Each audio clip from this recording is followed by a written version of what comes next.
Assalamu alaikum wa rahmatullahi wa barakatuh, ladies. I am back with a new episode of Coffee Chats with Aisha. Today, listeners are going to be taking away reflections on using your skills to give back to your Muslim community around you, applying Ihsan into your work, entrepreneurship, career transitions. I mean, anything that is everything we're talking about it today.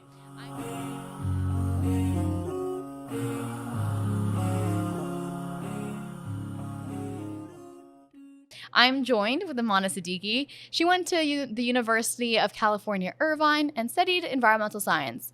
Quickly thereafter, though, she realized that she wasn't meant to be in a laboratory. She's an entrepreneur and helped found Kismet Events, Bloom Espresso, and actually, where we're sitting today, Barakah Cafe. She loves teaching and is a natural at helping small Muslim businesses grow. She was a chairperson of CARE California, one of the largest CARE chapters in the nation. She's working on a new company, which we'll talk about, called Coffee with Amana. It is a consulting and conversation-driven company geared to help small businesses take the next step.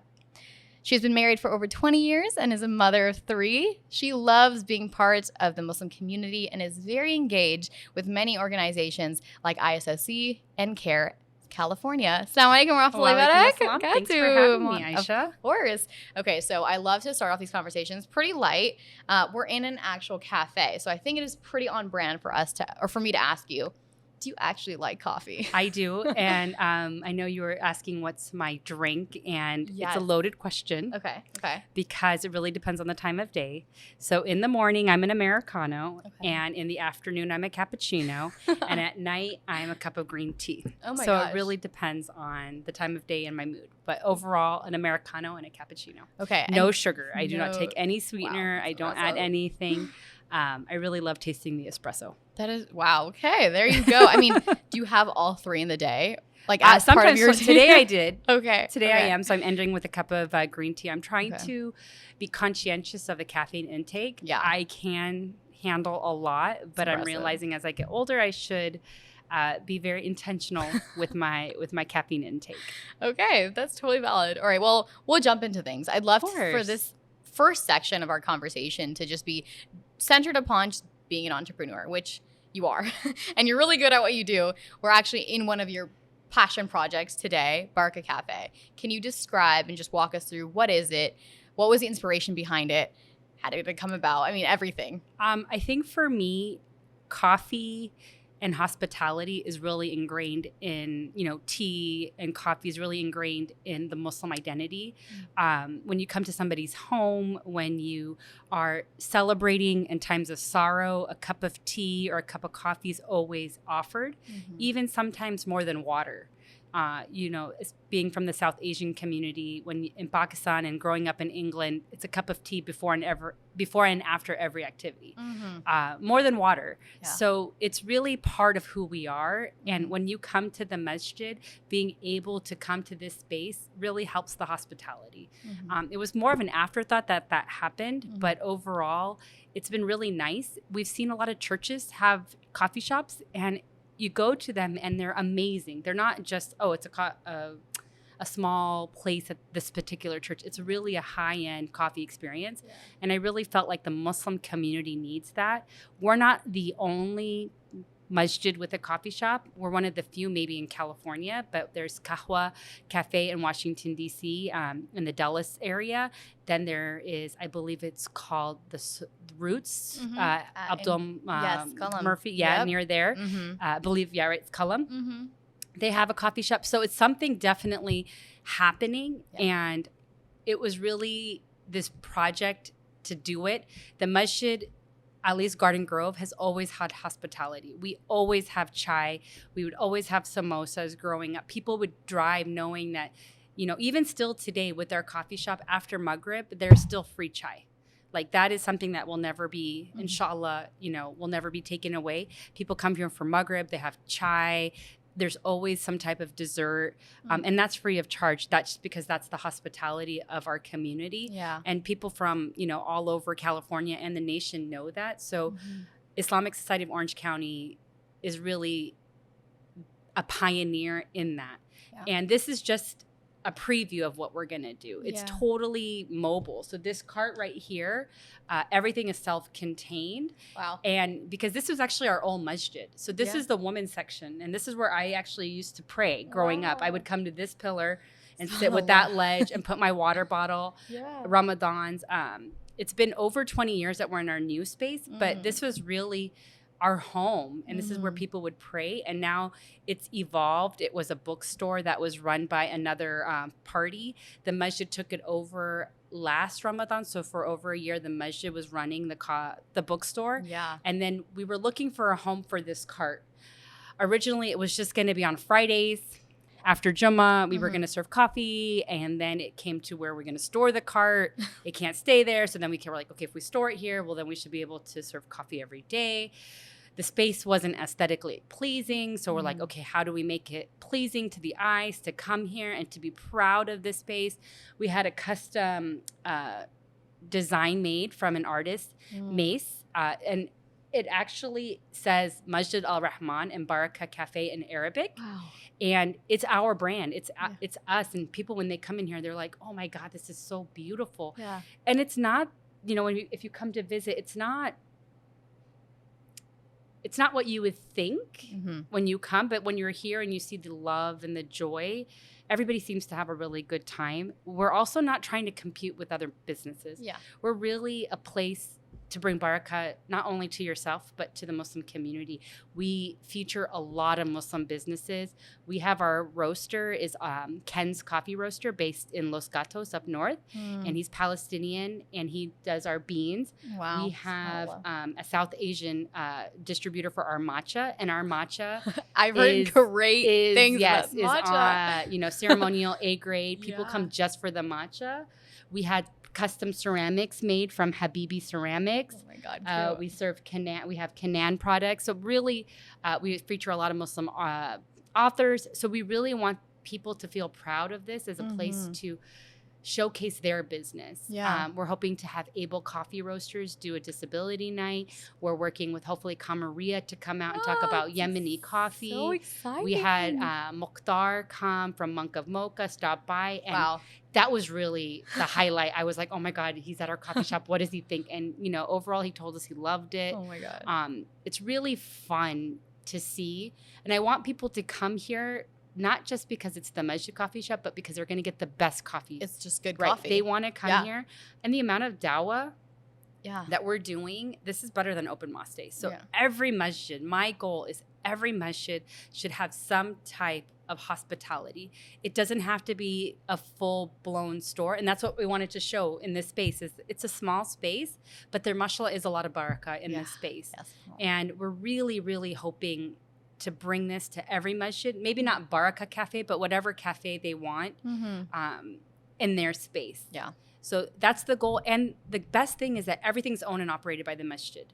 I'm just have the honor to be able to help with it and really looking at it as my Sadaqah Jariyah, that this will be what keeps giving to me after I pass. So hopefully the generations that learn how to make coffee, learn how to run a business, learn how to engage, learn how to talk, all of those skills, I hope, and my intention is that really this is a place that instills and gives you barakah and my Sadaqah Jariyah. That's really my main intention for setting this all up.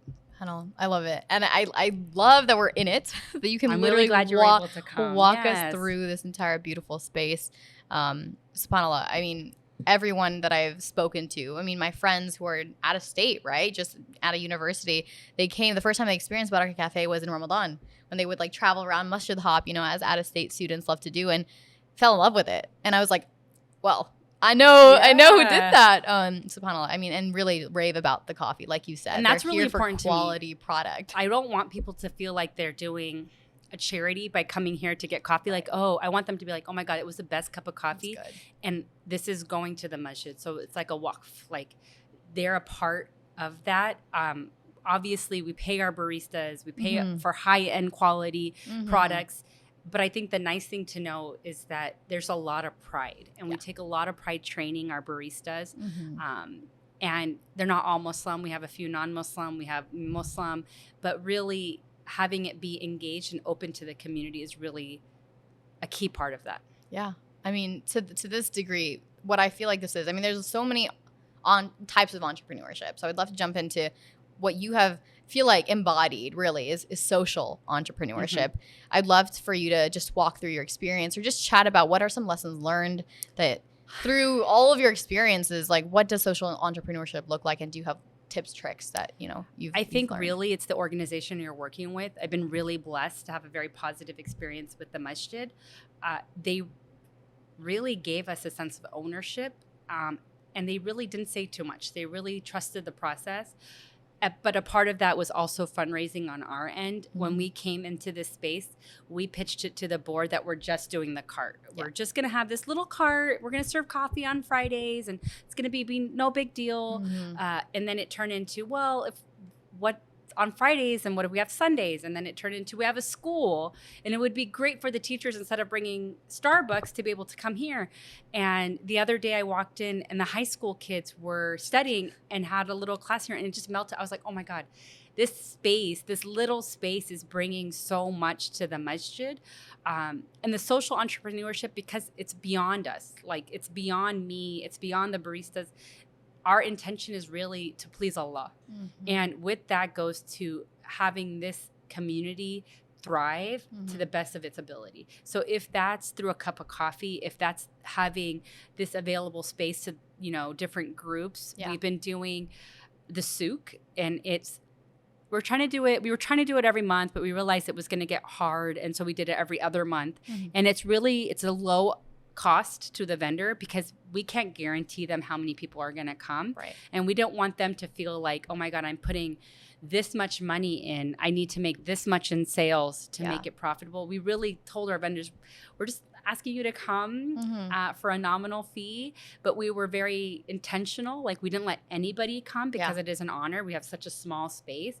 And with that, we're hoping to drive business to the cafe. Right. So we've only done 2, and as we pick it up, we really want to have this farmers market vibe. Really help people showcase like new businesses. Like, hey, I've never done a table, so I'll do a $50 donation to the masjid. They feel good. It's going to the masjid, and then they get a space, and hopefully they sell. And if they don't, it's okay, because at the end of the day, got a good cup of coffee and really got to engage with the community. I think that's what's hard. I also want to bring people back to the masjid. It's been interesting. My husband's like, Barakah Cafe is a third space within the mosque. Yes. And I think it's really important to understand as our generations increase over the years, we don't want our mosques to close down. And unfortunately, we're seeing that with a few churches and few temples, that as you increase in your numbers, the love and the connection to your mosque decreases because you don't need to come to the mosque. You have your friends. You can go out. The one thing that's nice for Muslims is that we do have Jummah, which is still very important, but these masjids can't survive on just Jummah prayer. They really need to be able to be engaging throughout the whole week and throughout the whole year. And honestly, Ramadan, we were blown away. It was like basically we're only open for like a month and a half. And it was ridiculous. Mashallah. We were so blessed, and the team held it up, and it was really truly like amazing. Also, we were open until 4 a.m. on Saturdays, like being able to provide coffee to people that are fasting. And we realized that Ramadan is a blessed month for coffee shops because, you can't get caffeine all day. So they want to have it at night, but most coffee shops aren't open. I mean, there's a few, but this also allows you to pray and be like, okay, I don't have to worry about missing my Isha or missing my Maghrib because right there, we have online ordering. So some people would place their order right before Maghrib. They'll be praying, and then they come out, their drink's ready. So a lot of people have learned, like we have one regular customer, like he has his order ready. So as soon as Jummah prayer ends, he presses submit. And as he walks over, he sees everybody in line, and he just picks up his drink and leaves. So smart. So it's been really fun. And I think the reason why Barakah has been so successful is because I've been part of Bloom Espresso. So I was able to start Bloom Espresso for about 3 years. So I worked out a lot of kinks in mobile coffee. And so we didn't have as much of a learning curve at Barakah. And that was really something that I felt like Allah has been training me to get ready. And alhamdulillah, the profits from Bloom were able to help establish the seed money for Barakah. We have a few other donors that really came in. The whole project cost around $40,000, and we really wanted to have pride, and a lot of that is in the furniture, in the install of the wallpaper, buying certain things. Like, I was like, oh, how much could it be? But subhanAllah, everything costs so much money. But really, the barakah that happened with it was amazing, because the donors, knowing that inshallah this is going to keep going, is really what I think drives everybody. And inshallah, this masjid, this is probably going to be gone at one point, because they want to build new buildings.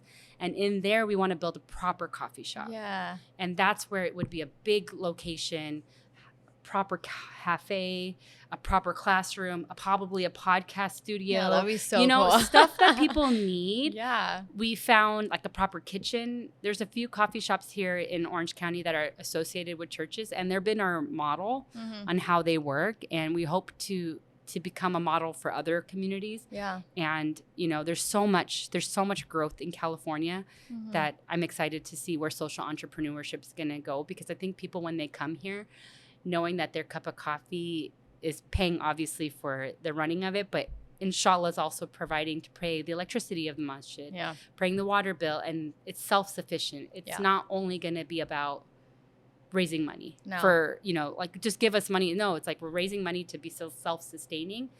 We use Barakah also for small events. So CARE had a night here. We had the Muslim youth, young professionals group from Muslim Youth Project did a program here. We've had a few workshops. We're going to be offering classes.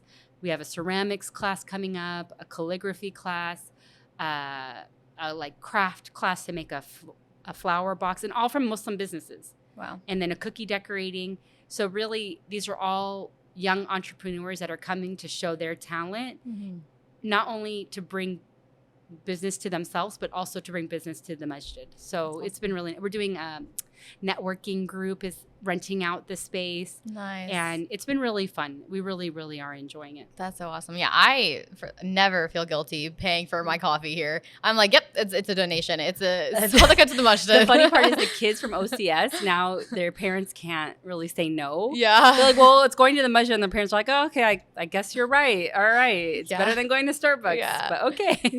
Exactly. Well, so you kind of talked and shared a lot about social entrepreneurship, and you mentioned Bloom, but I mean, you've been part of so many different businesses. So I'd love for like just, deep diving further about what business have you been a part of? What have you created? Some tidbits of everything you've kind of worked on, so that I know we want to end in the, like, share this new project that you're going to be working on, but maybe walk us through how you've gotten here. So I started a company. I helped found a company. I'm not the owner, but I helped found Kismet Events. We're thriving. I still do work there with Sadia Kibriya. And mashallah, if you want to see a company that's really grown and stood the test of time, surviving COVID, growing, it's been Kismet. And we just opened a new location called 1010.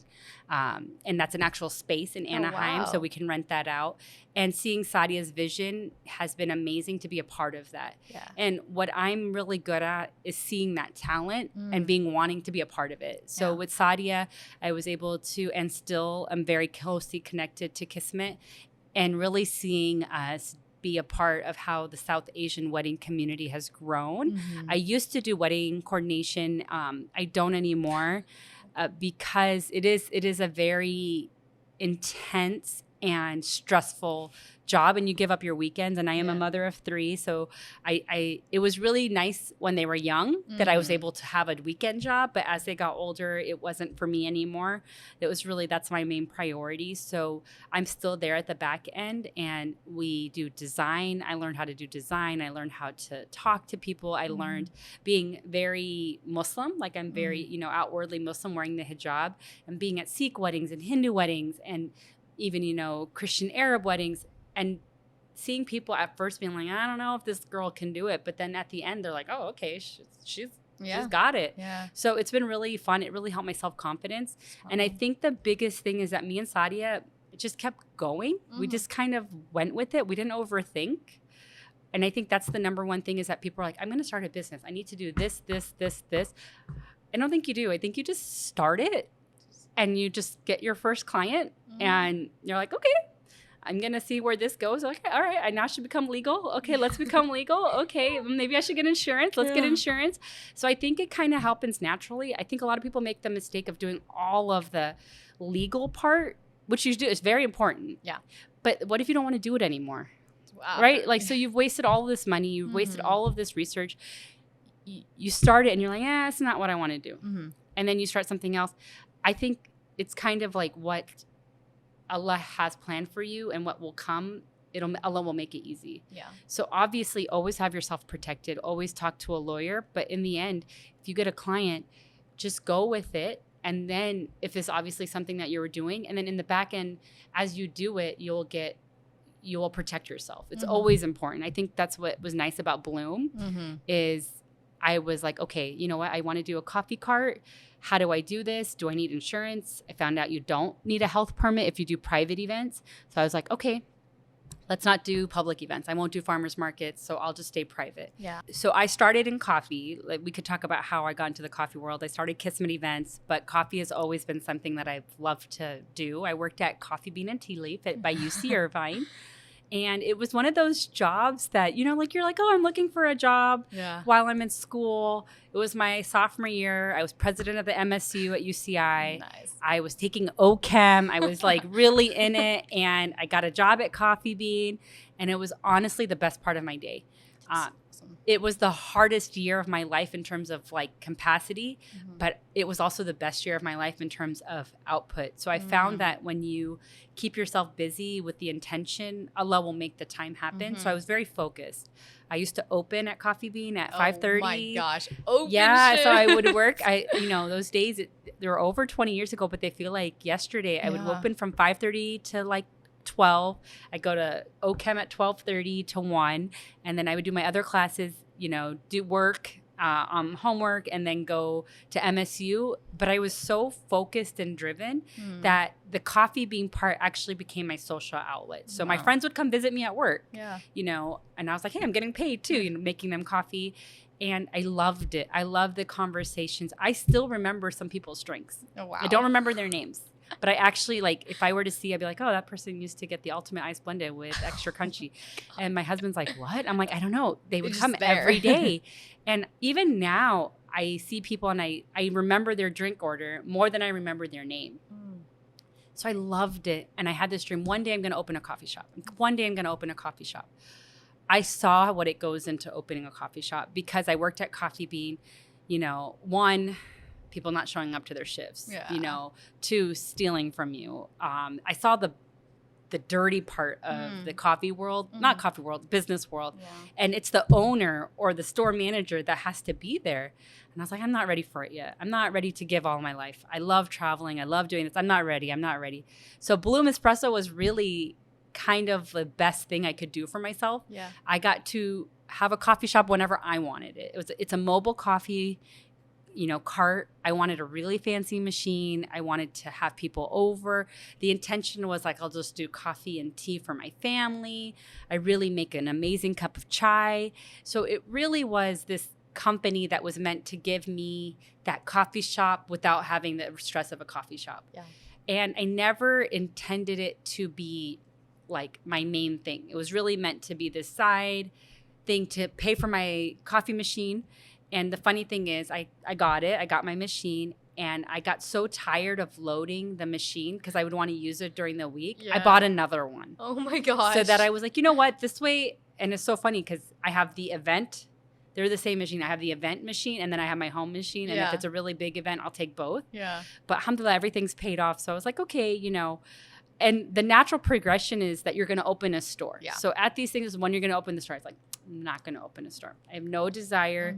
I really can't give my life. I can't give my life to this store. And I was reading that, first of all, the profit margin is pretty low in the beginning. And that really to be successful, you have to scale. Yeah.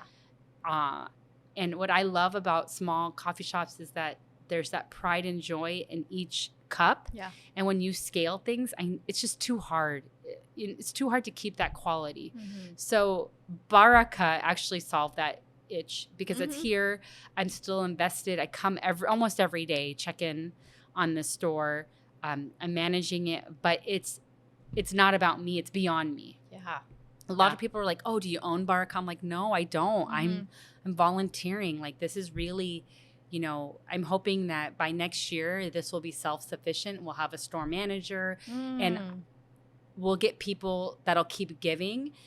Bloom, I make my own syrups. I don't sell them at Barakah because that's a Bloom thing. Yeah, that's my brand. Yeah. So there is a distinction, but the beans are the same. And Bloom really helped me remember why I liked coffee, and I make it every day for myself. And it's been so fun to go to events. I don't do as much as I used to because of Barakah, and also because I haven't really let it go without me. It's my baby. Yeah. And I want the people that I am expensive. It's not, I'm not on the cheaper side, but I make all of my syrups. I make all of my mocha pot. You can't buy it. Yeah.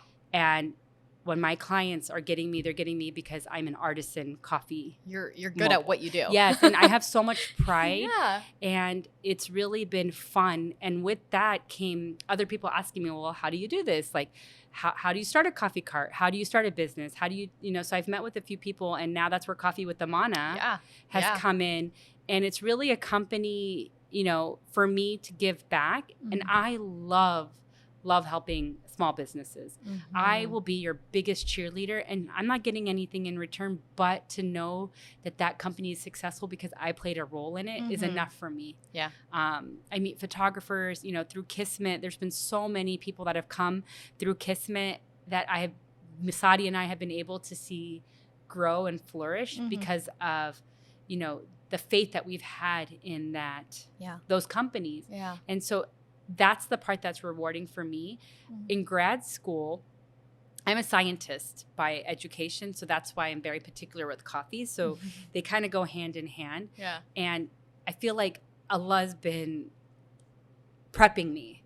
So I was the lab to learn how to make syrups. Like, I know that sounds funny, but I'm very meticulous. It's like a science experiment, and when I'm making my syrups, everything is weighed. And I think that's the key. And then Kismet helped me really figure out how this like event world works and how catering works and all of the behind the scenes. Yeah. And then working at Coffee Bean really helped me know how to run a store. So I've been able to help this place. And then Coffee with Amana is really for me to be like, okay, the teaching aspect of what I loved about grad school, because that's what I thought I was going to be. I thought I was going to be a professor. Yeah. I was just going to get my PhD. Yeah. Just get my PhD. I was going to get my PhD, work in a lab, have my research, write papers, and teach. That was really what I thought I was going to do. And in grad school, every day I went to the lab and I came back miserable every single day. Not because I didn't love it, but I was in isolation. I was in this white room. It was cold. And my lab partners were great. My professor was great, but I just couldn't do that for the rest of my life. Yeah. And it was a hard decision to walk away from it. Sometimes I'm like, maybe I'd be a little bit more respected as Dr. Amana Siddiqi, but then you get over it. Yeah.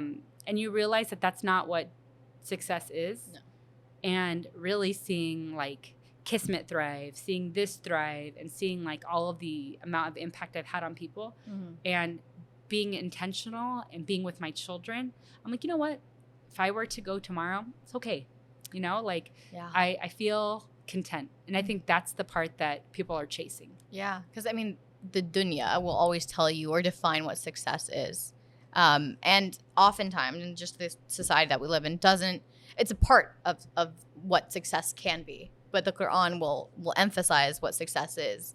Are you being mindful of Allah? Are you prepping for that return? Because those who are successful are the ones who are the good doers and will, inshallah, their reward of all this goodness in this world is Jannah, inshallah. And so that's a perfect segue into just generally this idea of giving back. It's Sadaqah, right? I heard this thing, and it was another podcast I was listening to, that there's the Sadaqah of your actual wealth that you can give and you're encouraged to give. But the idea that you should also think about giving sadaqah on your skills, your efforts, your time, your energy, these things that we can't see or measure. So I would love to ask, and because you've been so involved in community building for as long as I can remember, you and your family have always been so forefront of community building. What does sadaqah of your skills look like? How do you give back to your community? It's interesting that you say that because, I never labeled myself as a community builder because I think those are things that now people are like, oh, you've helped build this community, but it almost became like I am this community, so therefore I have to give back. I need to. I was MYG not president. I was MYG secretary, but I was part of my Muslim youth group. I was part of my MSU. I helped. I'm the Girl Scout troop leader. What I realized is that I can't complain if I'm not going to do anything. So if I see a problem, it's easy to be like, they should do this. Yeah. Oh, why doesn't that company do that? Or why doesn't that organization do that? Or why can't you be more? And I'm like, I try not to ever say the masjid should do this. If the masjid should do something, I have to help do it. Yeah. I have to be part of it. If I physically can't do it, I need to find the people that can do it. Yeah. So with this, it was almost like, I want this shop. I want to build this coffee shop at the masjid. And subhanAllah, like Allah was the one that made sure it all happened. Yeah. And really, it's been a blessing that the politics haven't been that hard. It really hasn't. The only thing that comes hard is like when people are like, oh, it's your coffee shop. I'm like, no, it's not mine. It's all of ours. It's the masjid's. And I think that's been hard for people to grasp, is that they think it's mine, but I'm like, no, I'm a volunteer. And even if it was mine, there's nothing wrong with that. So there's different masjids that are going through the models of having it be somebody renting it. Yeah. But there is something different when it's the masjid's owned and operated. Yeah. There's a little bit more transparency. Also, there's less risk, because the biggest thing here is that the masjid's amount of traffic that comes in, for anybody to pay rent, it's really not, it's not sustainable to have a family. So with this, they can pay the staff. And as we grow, inshallah, they'll be able to have somebody with a higher position to manage it. But really, me as an individual have always looked at it as if I have something that I think needs to be done, unless I can do it, I won't complain. I try. Obviously, we all complain and we all have like criticisms, but really, because if someone's doing something, that means that they're in a better position than I was, right? So I can't complain. And so I wanted a Girl Scout troop for my daughter. Instead of saying the school should open a Girl Scout troop, I was like, all right, how do we do this? Yeah. Let's figure this out together. Yeah. And inshallah, that's how I think if we all look at it and then your compassion grows. Like when you see somebody working, you're like, I know that's a lot of work. Yeah.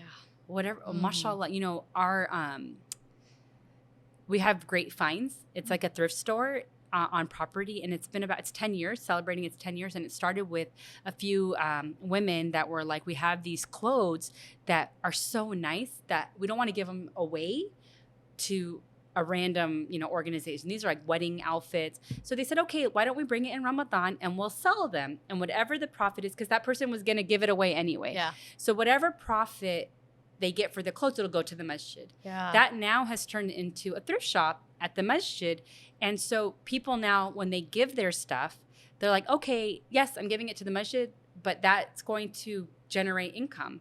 And that's like, it's every masjid should have that, because really the overhead is so low. It's just the employees to run it, not just, but the employees and the place. But really, they're not supplies. Like here, I have to buy cups, I have to buy coffee, I have to buy, straws, I have to buy napkins. There's a lot of overhead. Yeah. But with the thrift store, really, it's just the management and going through it. But subhanAllah, now they're celebrating 10 years, and that's been the most profitable in terms of what can generate to help sustain the masjid. So these things have to be in every mosque. Yeah. And hopefully now we're working on advertising that. Yeah. Because thrifting is a really big hobby, and people want to find, good things. So really for me, the driving thing to community building is, if you see a problem, being able to figure it out and help is the driving motivation. And it's never been this like, I'm a community builder. It's almost like, this is my community, and how am I going to be an active and participating person within this community? Yeah. So you talk about, community spaces, or just generally community building being important especially in Muslim spaces. I love to pivot a little bit and dive deeper into this aspect of community building. From your experience, what is missing from community spaces, specifically for youth engagement? Because what I recognize with Barakah Cafe is you are inspiring a space. It does a lot, like you mentioned, but it almost keeps the youth connected to the masjid. So what would you say, what is missing, if you recognize anything missing from community spaces for youth engagement? And maybe what can we do differently, or what can we add?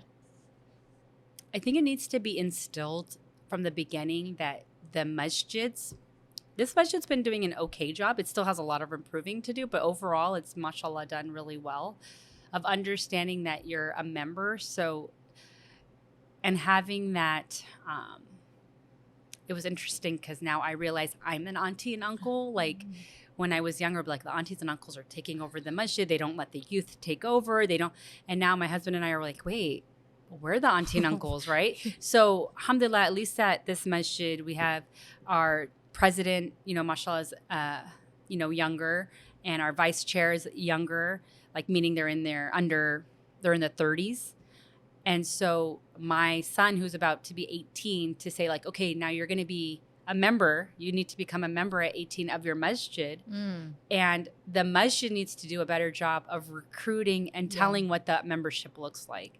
Like if you want to be in the leadership, or if you want to have that, we have some great new families that have come from, different states. They've moved to Orange County, really educating them on the system, saying, we see you coming every Friday, become a member.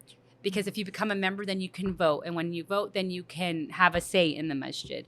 So it removes that iron curtain of like, how do these decisions get made? Yeah. And I think this masjid, I can only speak for this mosque because I know the system.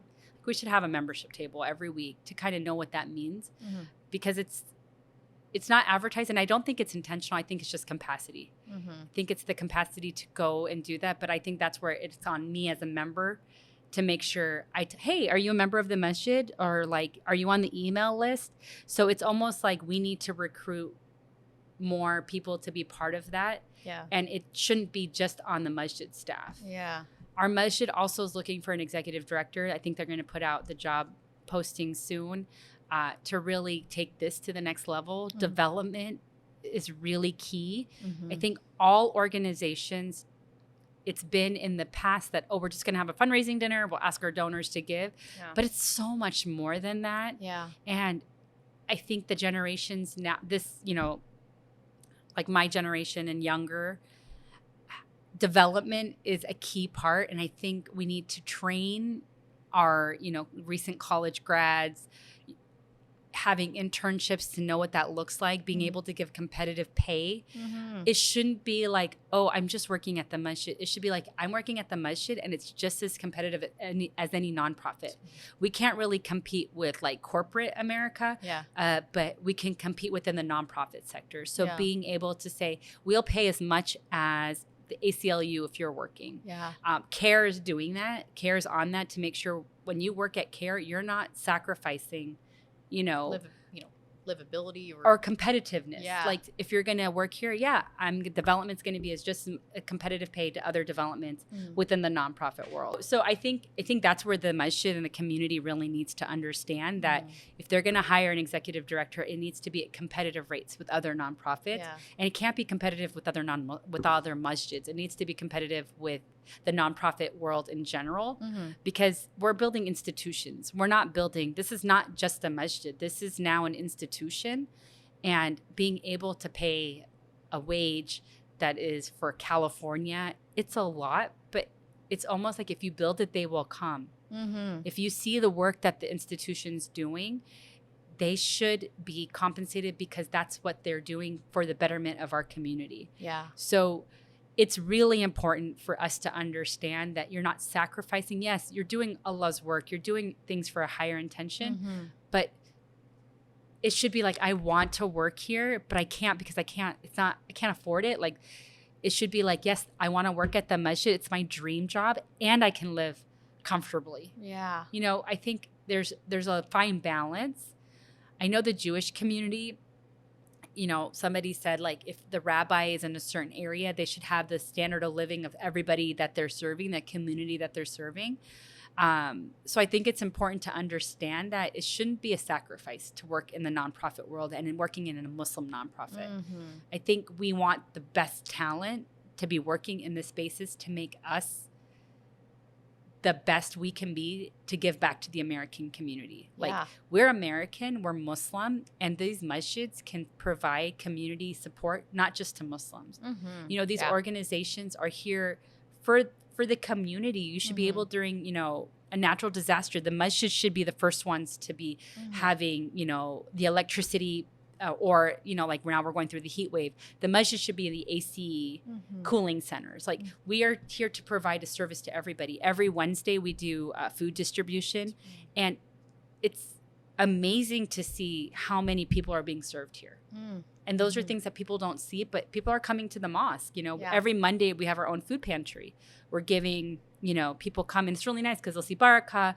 There's all of this nice space and openness of the masjid that I think is important for every institution, you know, to be able to say, yes, the young talent, as they get out of college, it shouldn't be like, oh, I just got a job here, but I'm really looking for a job. This is just in the meantime. It should be like, no, I want a job here.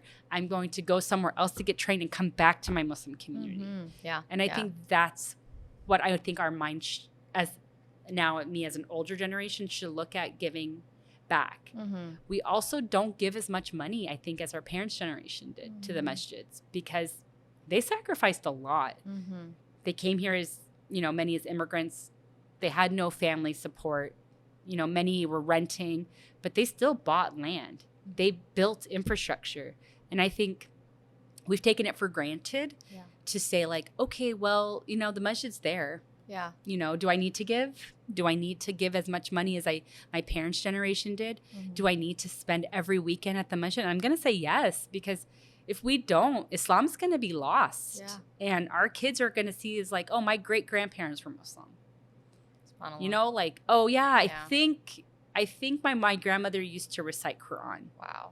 So if we don't bring our children to the masjid or bring them to spaces, I think it's going to get lost. And third spaces are not a replacement of the masjid. We can't look at third spaces as a replacement of a masjid or be unmosqued as the younger generation. And that's what I want Barakah to be, that brings people back to the masjid and be proud, you know, and bring your non-Muslim friends or bring, you know, your, you know, anybody.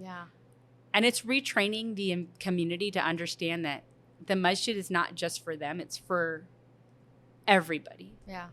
I think Barakah Cafe, I was talking to my husband, has done more for Open Mosque Day than Open Mosque Day has done for Muslims. Because now, you know, over the weekend we had all of these people coming looking for a great place to drink matcha or coffee. And they see that we have 5 stars on Yelp and they're like, oh, okay, let me check out this coffee. Oh, it's in a mosque. Okay, that's interesting. You know, then they come and they hear the adhan and they, you know, see our baristas. And they're like, oh, wow, this is a really good cup of coffee. The mosque is not so scary. You know? So I think, SubhanAllah. Oh my gosh. I think it's doing more. And as more masjids open more coffee shops, we're one of the few that have been public. Very few are open. We went through all of the health department. We did everything because I think it's not a space just for us. It's a space for our neighborhood. Like, I hope that, you know, we're going to be passing out flyers soon, because now marketing is what we're working on, because I want to increase hours and I want to increase baristas, and I can only do that if we bring in more people. So we want to go and meet all of our neighbors, invite them to have a cup of tea, cup of coffee, and I think that's where that hospitality of being Muslim and really showing the adab, like it's beyond us, right? And I really, really pray that this place grows. I'm getting emotional.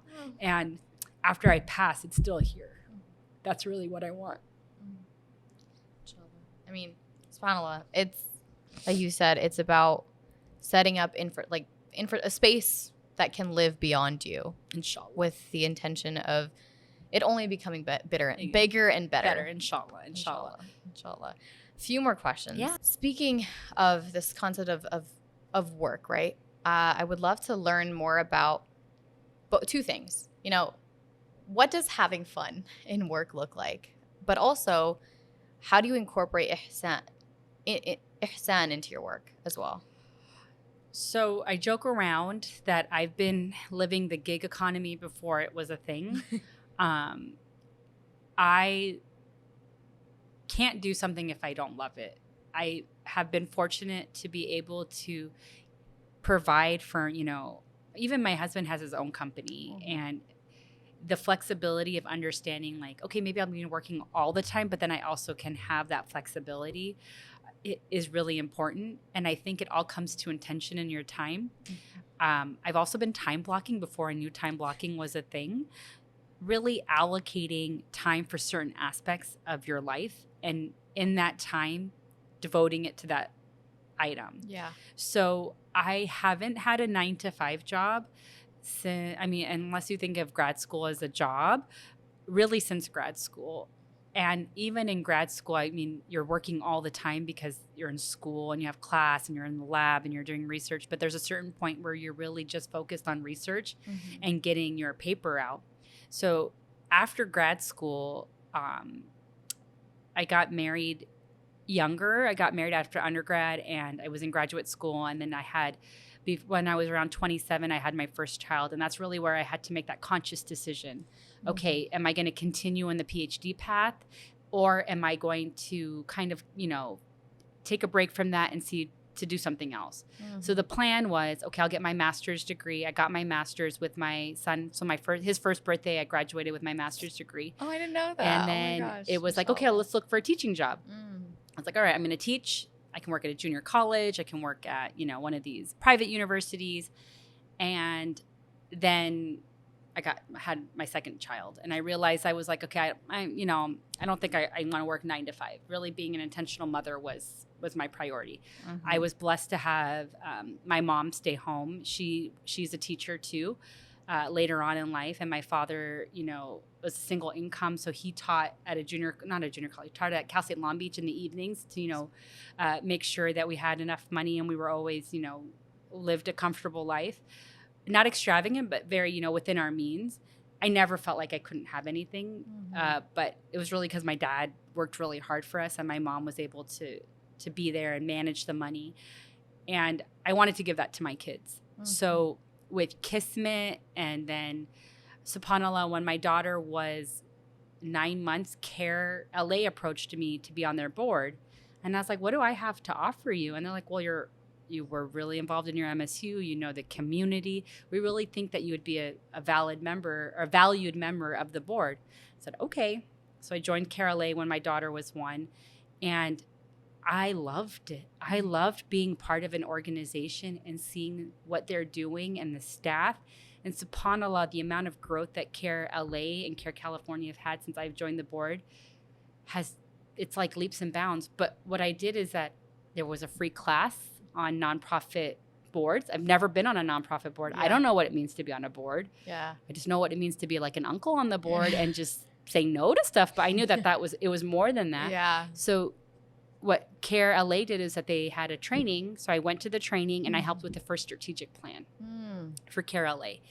And one of those items was Muslim Day at the Capitol. And now Muslim Day at the Capitol happens like nothing. Like it's just like, we're going to do it, right? Wow, yeah. So to think that being on that board and seeing that progress really is inspiring. And I've grown so much to appreciate what it means to be on a board and really see the infrastructure.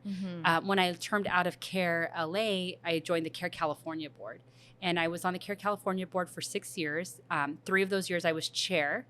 And really seeing that organization, I don't want it to be like an hour to explain how CARE California is structured, but it's very sophisticated. Yeah. And honestly, I left CARE California being so proud of being part of something and having that honor that I'm still part of it, like as a board member, as a previous board member really honing in on that love for that organization and seeing how it's growing and the professionalism and, you know, understanding that compensation for their staff is important, understanding that paid time off is important. CARE has really been an instrumental organization, and I felt like I was a part of that. Yeah. So I recently just completed a certificate in nonprofit management.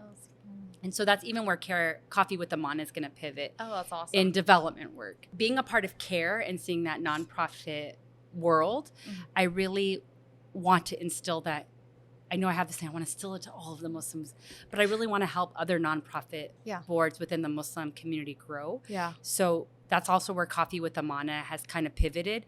I'm doing contract development work now with a few Muslim organizations. It's exciting. Because I don't think I want to work full-time in one organization because I can't. I still have a young child. I can't go to work every day from 9 to 5, but I can get a lot done. I'm very efficient with my time, and that's really the culmination of just being really good with time management. So I am really looking at helping people in development, and that's from Kismet. So all of this stuff that's happened with my life is all Allah's plan of like, okay, you're going to learn the event world, you're going to learn the nonprofit world, and now you're going to be able to help get money from donors for these organizations to really help the donor. It's a privilege to be able to give. You know, the money that people are given, it's from Allah, right? So to be able to intentionally give your money to an organization, it's not something that you can take lightly because Allah's blessed you with that income, and then you have to make the thought of where it's going to go. It's not easy being these people with a lot of money. It's a test from God. And to be able to say like, okay, I'm going to give this to this, you know, it's a big responsibility. And to be able to help manage and help, I hope inshallah Allah will bless that person and me. And so to really help facilitate that. But I think our community is also getting more sophisticated. Like we know what it means to go to an event that's thoughtful, that's nice, but not extravagant. That's going to make me feel seen, but also help other people. I think those are all things that as a community, we have increased in our awareness. And that's where having this hospitality, understanding when you come to an event that you want to be treated with respect, things starting on time. Understanding that your time is not to be taken lightly. These are all things that is in our tradition. And I hope to be a part of that. There's so many people doing so much great work out there. So just be one of those people is an honor. And inshallah, it's all with the intention to please Allah. And I think that's the part. If you can always pivot back to why you're doing things. One thing my mom used to tell me is that don't do things to please me. My mom would always say, don't do things to please me. And I was like, okay. She's like, if you please Allah, I will automatically be pleased. Like she would say things like, don't try to make me happy, try to make Allah happy. Because if you're making Allah happy, automatically I'll be happy. So I don't think she realized the impact of those words. But now I'm trying to give that to my kids. Like, the last thing I want is for my grandkids to not have the love for Islam. So I have to instill it in my children. The other day I asked my son, my husband and I are quite involved. And I said, is this going to make you want to be involved or is it going to turn you away? Because, you know, like, and he was like, oh, that's a loaded question, Mom. You know, but we spend our Friday nights at the masjid. We spend our Sundays at the masjid. And they love it to the point where they're like, what are we doing? Why aren't we going to the mosque tonight? I was like, oh, it's, you know, a long weekend, so they don't have an event. It's really also the halakha. Like we do, you know, mashallah, you've been a part of that. And on Friday nights, you know, Sidra's like, oh, I can't go to this because I have the halakha. So they already, that's what they want to do. And I really, really, I know Allah is going to have Islam thrive. But I want to be part of that. And it's interesting. I was talking to somebody that after so many generations, you're kind of forgotten. I mean, like, I don't know who my great-great-grandparents were. So it's how you're going to be remembered for that short period of time puts things in perspective. I was talking to somebody about Madonna. I know this sounds really random, but people don't know who Madonna is. Like my kids don't know who Madonna is. They know who Taylor Swift is, but to think in 2 generations, they're not going to know who Taylor Swift is. you know, there's very few things that are that last, exactly. that outlive. So it's very temporary. Everything is temporary. And I think that's the part that, you know, it's for the people that are at their peak right now. Mm-hmm. They're not going to be like that forever. And I think that's what we have to realize is that, okay, yes, I'm doing really well right now, but I need to be grateful in this moment because you don't know what's going to happen. And also your faith. You pray that you're going to die a Muslim or you're going to die within, you know, loving Islam and being the best Muslim that you can be at that moment. Is really something I try not to take for granted. Absolutely. And like you said, like I think oftentimes we are easily able to turn back to Allah in times of hardship. But the other test that is, I think, overlooked, and a sheikh once said is even harder, is prosperity and ease, because that's also a test from Allah subhanahu wa ta'ala. You oftentimes, or sometimes at least, like disconnect because you're doing well for yourself. And there is this notion that you forget that it's not because of you. You should acknowledge the blessing from Allah subhanahu wa ta'ala, but remember that it's from the rahmah, from him. And so yes, do what you got to do, celebrate your wins, but don't forget, you know, the ability to get to your win is all from the support and love from Allah subhanahu wa ta'ala. I think just being intentional, I know that's like a trendy word, but I think as Muslims, it's huge. We've been ingrained that intention is the key. So we're trendsetters in that I'm being intentional about my du'as. Like Prophet Muhammad gave us, sallallahu alaihi wasallam, gave us all of those key aspects. And now because it's trendy, it's not. It's our way of life. Like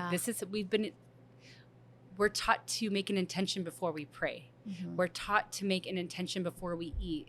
We're taught all of these things, but now that it's trendy, we're like, oh, okay. No, it's been a part of our way of life.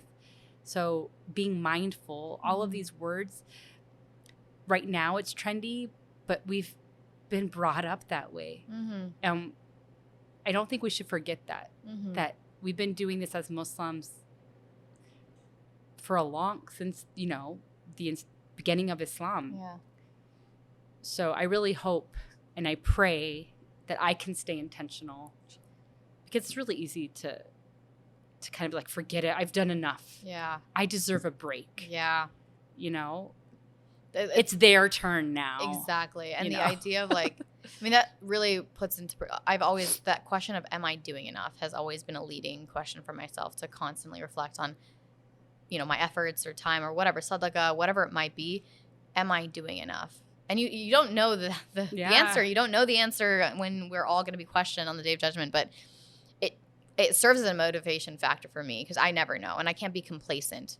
Whether that's like worship-wise or whatever it might be, complacency is oftentimes a hindrance of even achieving greater goals. Because how are you supposed to know your ultimate potential if you're stopping at a place you feel comfortable in? I don't know. I think it's hard because, I mean, look at our example of, you know, the Prophet he was always repenting. He was always praying. I'm like, if anybody deserves a break or is kind of guaranteed, it would be him. And we're like, okay, no, he didn't. And so I think that's what serves me to be like, okay, yes, of course you deserve time to breathe. You deserve time to relax. You do all of those things, but everything is in moderation. One thing that my mom always taught me was, you want to be in the middle.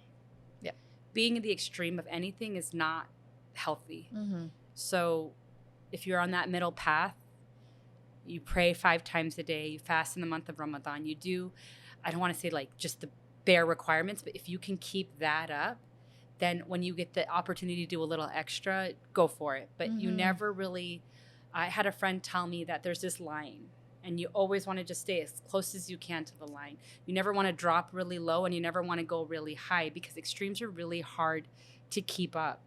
So having this middle ground of being consistent with your 5 prayers. But of course, in the month of Ramadan, you do more. But if you're like, every day I'm going to wake up at tahajjud, it's like really extreme. But you're like, every day I'm going to wake up Fajr. Yes. And then I'm going to try to do, you know, sometimes if I wake up in the middle of the night by, just I'm like, okay, get up. And I look at my clock, it says 3. I'm like, okay, I'll just pray. Allah invited me to pray. Yeah. So I've been trying to do that, but sometimes I don't, but I don't miss Fajr. So, there's things that if we can keep on that consistent path and be intentional, and honestly, judgment is hard on yourself and on others. And it's just like, okay, Allah, please either forgive me or help those people, I think it's not easy. Yep. But I don't think this life is easy. And we're never meant to be, I tell my kids, you're not meant to be happy all the time. I asked my 5-year-old, what made you happy today? What made you sad today? What made you angry today? What made you frustrated? Because you're supposed to have all of those emotions, I think, every day. Yeah. But never in extremes. Yeah. You're never extremely supposed to be happy. You're never extremely supposed to be sad. I have extreme anxiety. But you're supposed to have those emotions, but being able to understand when you're feeling that emotion and how you can deal with it in that moment is really what's going to keep you content. And I think contentment is what is the hardest thing to achieve. Absolutely. More than happiness. Because you can be happy. Yeah. But you can't be content. Yeah. And you can't always be sad. And you can't always be mad. And you can't always be angry. Because that's where things aren't in balance.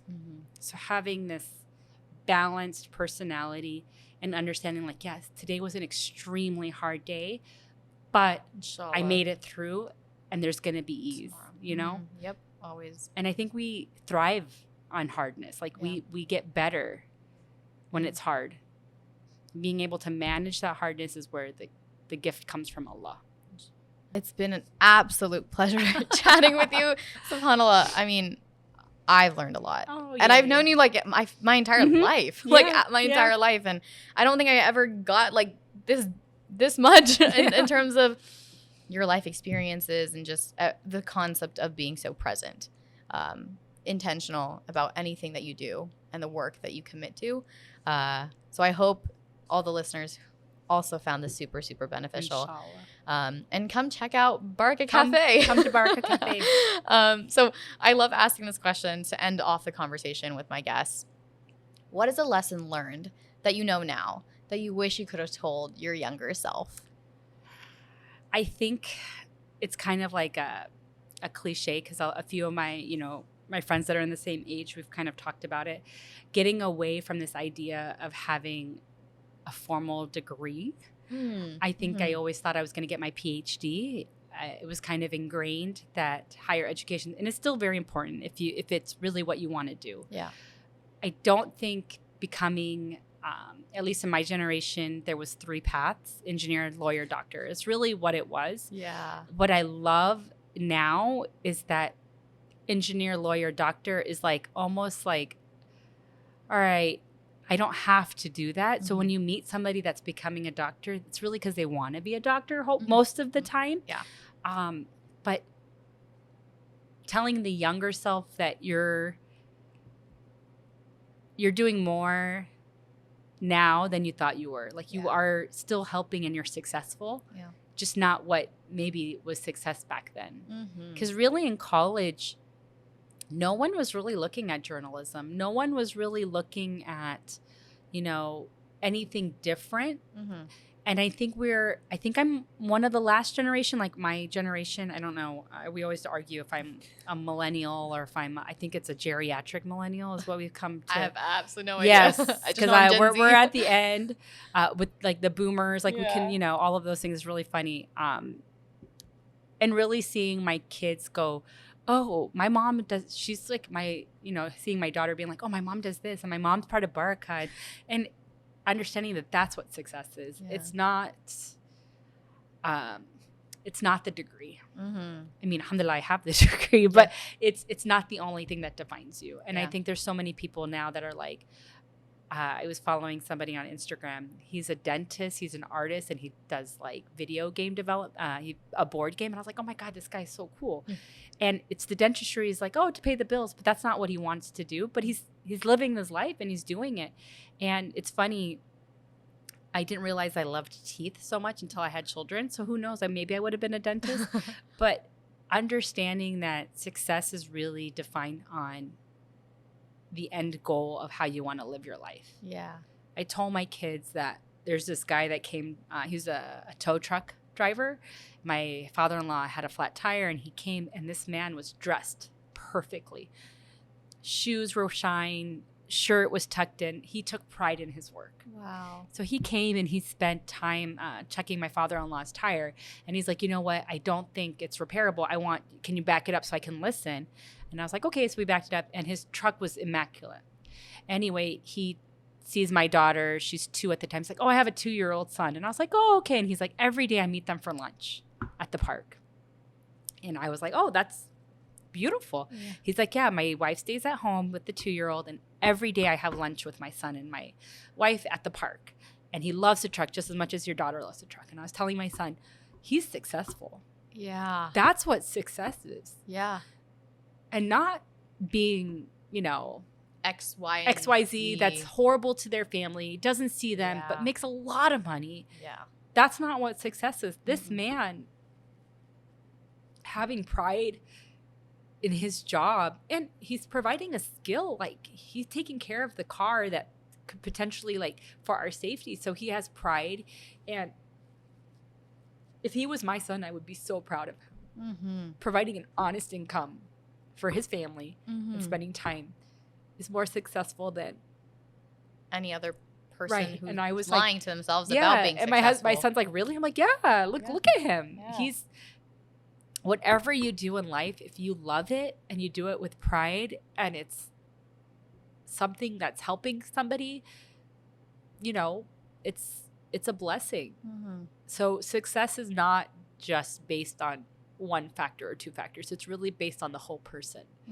Because I told my kids, I would be like, if you weren't good to your family, if you weren't good to your mom, what is that? Like, but you're a millionaire. Okay. It doesn't matter. Like, really treating people with respect and dignity is something that can never be taken for granted. So I think I would tell my younger self to, like, not worry too much.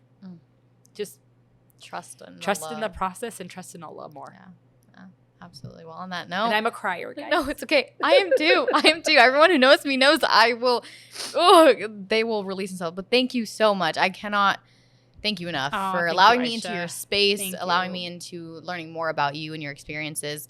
And for those listening at home or wherever it is, I hope you found this conversation beneficial. Check out this space. Give back to your own communities. And inshallah, I'll catch you guys next time on an episode of Coffee Chat with Aisha. Assalamu alaikum wa rahmatullahi wa barakatuh.